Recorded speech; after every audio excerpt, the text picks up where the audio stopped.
गणराया कसे आहेत माहितीये का? गणराया हे सृष्टीचे उत्पत्ती धारक आहेत।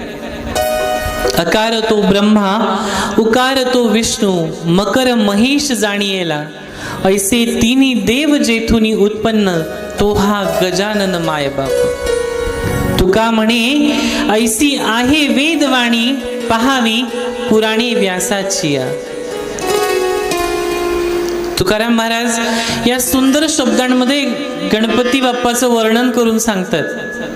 या सृष्टीची उत्पत्ती रचना ज्यांच्या पासून आहे ते जर आपल्या आई वडिलांना परमब्रह्म आणि परमात्मा समजत असतील तर मग आपण का नाही? आपल्या आई वडिलांमध्ये शोधला पाहिजे परमात्मा। म्हणून या वयामध्ये, आता हे वय तरी कोणतं आहे?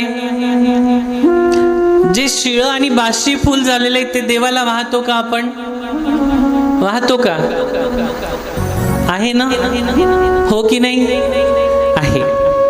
शिळ आणि बाशी फुल तुम्हाला समजतं? शिळ फुल, ताजं फुल।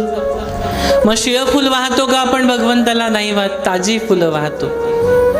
मग ही जी तरुण पिढी आहे, हे जे तरुण लेकरं आहेत, हे जे लहान लहान छोटे छोटे निरागस गणरायासारखे बालक आहेत, या वयापासून, याच वेळेपासून जर माता पित्यांना अंतर देणार नाही एवढा जरी आपण मनात निश्चय केला तर गणपती बाप्पा आपल्याला प्रसन्न झाल्याशिवाय राहणार नाही।